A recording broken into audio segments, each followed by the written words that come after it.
Stephanie Valencia, thank you for joining us today. Thank you so much for having me. Before we get into the 2022 midterms, let's talk about the 2020 election. We knew that more Latinos voted for Trump than expected, despite his history of making racist statements and anti-Latino remarks. What happened? So there are quite a few number of things that we believe happened. The first is Latinos are the fastest growing part of the population and the electorate. Yet 50% of Latinos stayed on the sidelines in 2020 despite record turnout across the country. And we saw the largest swing of any other group toward Trump among Latinos. So the question is why? There are a number of different reasons we believe. One of the primary reasons really comes down to how Latinos were experiencing COVID and the economic shutdown. We know that Latinos are very much overpopulated in the emergency services and essential workforce.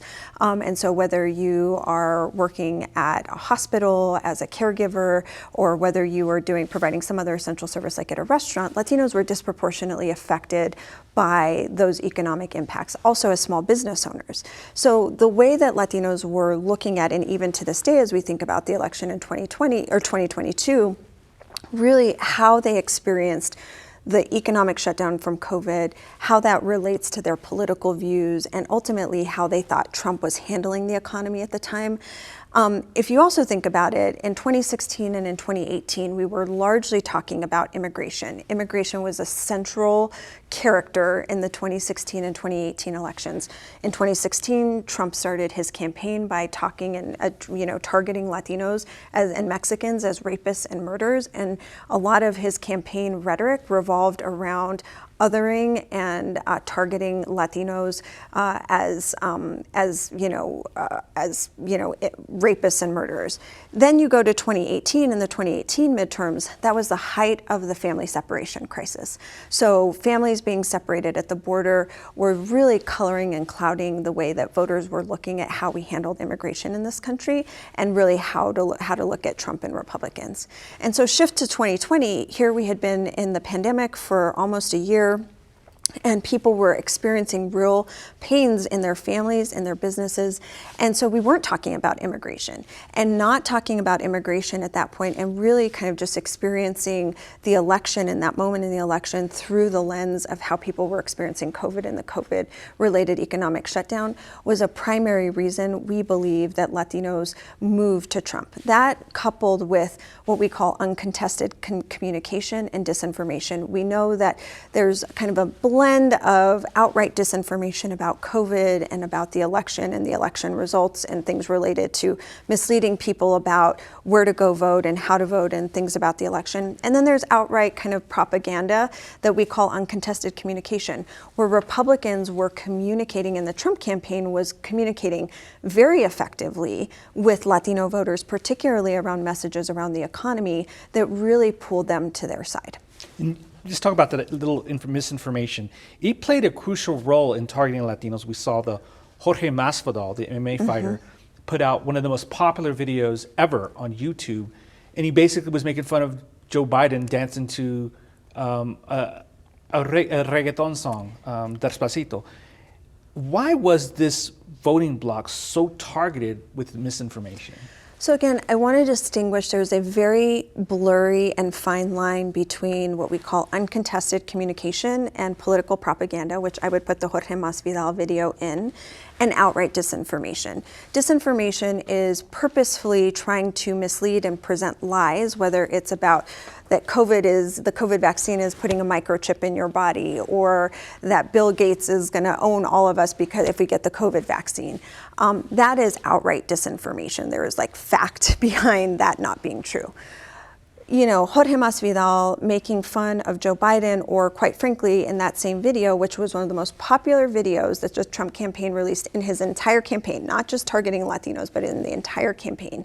He posted that video on the YouTube masthead the 2 days before the election, and again, got millions and millions of views, was really about targeting Latinos to say Democrats were taking you for granted. Why, and one of my favorite lines from that video that I think resonated with a lot of Latinos is, why would you change the quarterback when you're winning Super Bowls? And so again, that notion of the economy was doing well, Trump was handling the economy well, he was trying to trying to reopen the economy during COVID, many Latinos related to that. And there's a lot about kind of this image of who Trump was to Latinos in a lot of regard related to his economic kind of success that I think is also something we have to better understand, whether it was unique to him or whether that's something that will be kind of transferred to other Republican and conservative candidates in the future. So the question is, why didn't Democrats thwart this misinformation? What did they do? Why did they fail?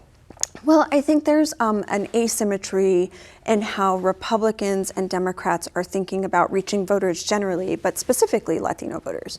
So, for example, I will say in South Florida, where there is kind of an example number one of creating a disinformation and uncontested ecosystem of communication is South Florida. Republicans and conservatives own a number of different radio stations in South Florida. For example, Democrats spent $15 million in the last 30 days of the election in 2020 in the South Florida media market alone, paid media. So that's radio and television, not just targeting Latinos, but just to illustrate this point.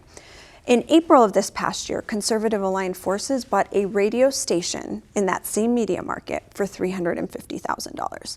So Republicans and conservatives are thinking about building networks of communication to communicate with Latinos year round. And Democrats are still buying paid media that I guarantee no Latino in South Florida today remembers any one of those ads in the last 30 days of the election that Democrats bought. Then there's also things like the Libre Initiative that are, here in New Mexico, very in communities across the state that are in communities year round, communicating a message around economic prosperity, around small business, around a number of other issues related to conservative values. So and then the last thing I would just say, the Trump campaign, despite his kind of terrible messaging targeting Latinos in 2016 and 2018, really probably invested the most amount of money and resources to reach, communicate, and persuade Latinos than any other presidential candidate in history. When you think about how they were reaching Latinos through YouTube, like the Jorge Masvidal video, to any number of other strategies they were using, they made a real effort, and we saw that effort pay off for them. Moving on to the midterms, Republicans here in New Mexico are running the highest number of Hispanic candidates for state house seats, for state legislator spots, than any time in their history. South Texas, we're seeing a move more to the Republicans. This is a traditional Democratic area. Are we seeing a shift in strongly historic Democratic areas, and why? Well, I think what we're seeing, and New Mexico has always been kind of a bellwether and battleground for this to play itself out here first, is we know New Mexico was kind of one of the first states in the country that was predominantly Hispanic, besides California, that was a real battleground state that moved to being blue. Then we saw the rest of the West kind of follow suit. And I think what will be interesting to see here, again, is there are a number of policies that I would argue are kind of more democratic and progressive. Take education policy or healthcare policy, or even some of the things that Joe Biden and the Biden administration have done on small businesses and growing small businesses that are very democratic and progressive in nature. The question is, will Democrats and progressives go and communicate that message to Hispanic voters in the state? And as you can see, by recruiting a number of other Hispanic candidates on the Republican side, issues that have been traditionally seen more conservative, such as business issues or other kind of issues that are more socially conservative, say, abortion or other issues like that, Latinos tend to be kind of more in the middle on some of those issues than I think people tend to believe. And what we've seen as a national trend, and I would say is probably very true here in New Mexico, is Hispanic voters don't necessarily want to be cast to either party. Like you have, polls on both sides who are hard conservatives and hard kind of Democrats and progressives. But the lion's share of Latino voters and Hispanic voters in this state and across the country kind of count themselves in the middle. And so it's interesting that both parties will have, and as I always like to say, Latinos are the last great wild card in the electorate because they are truly that last persuadable swing voter because they don't see themselves as hard partisans. They truly see themselves as independents and in the middle. We have here a governor's race to challenge Democratic Governor Michelle Lujan Grisham. There's a number of Republican candidates. One particular candidate, GOP candidate, Rebecca Dow, known as a moderate in the State House, but she just released a video where some critics are calling racist. She's on the border. She's talking about radical socialists crossing over, I don't know, in Sunland Park or somewhere, and she vows to build a wall. Now, this tactic has not worked in places like New Mexico and Nevada in the past because these are large. New Mexico's the most state with the most Hispanic residents. Will this work this time in this climate? This anti-immigrant, I am here for strong border security tactic. Would that work in the state this time? It's really interesting, both, again, nationally and specifically to New Mexico. What you see among Hispanic voters is a desire for a very balanced approach to handling the border and handling realistic immigration reform policy. The two or three things that we have seen poll very poorly among Hispanic voters writ large are the wall and separating families. So those two Trump era policies, especially the wall, people see as just like a massively terrible use of resources. And so again, I would put Hispanic voters in a very practical framework on the issue of immigration, which means they want to see that the border is managed well and is secure. And we have to acknowledge that, obviously given the role that New Mexico plays in the border communities, there is important economic work that needs to happen, in having goods and people move back and forth across the border. But there needs to be a measure of what security is for the border. That being said, Hispanic voters also want to see fair treatment of the 10 to 12 million people who are already in this country without documentation, and see that they are treated fairly and there is a process for them, and that there is a process for moving forward in how people who are coming across the border in the future or desiring to come to this country, that there is a fair way to treat them and give them an opportunity to come here.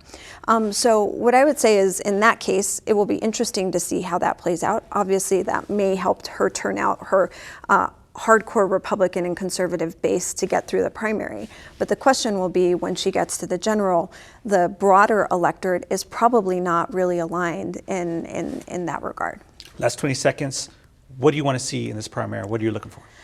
Well, what I'm really looking for is to see, one, how Hispanic voters, what their top issues are in this election. I think the economy, inflation, price control, people getting back to work, people being able to hire workers, those are all really important lenses to see how Hispanic voters are going to be treating and who they feel like can better handle the economy and can better handle kind of the economic reopening kind of moving forward. The other piece is where we see Hispanic men. In a lot of our polling in 2020, we did see a lot of shifts among Hispanic men overall. I am eager to see where those numbers are shifting in New Mexico. As I said in the beginning, I'll end with this, is that New Mexico has always been a bellwether. So goes New Mexico, so goes the rest of the West many years later. And so what is happening in New Mexico could be very much a predictor for what may happen in the rest of the Southwest in the future. Stephanie Valencia, co-founder of Equis, thank you for joining us. Thank you so much.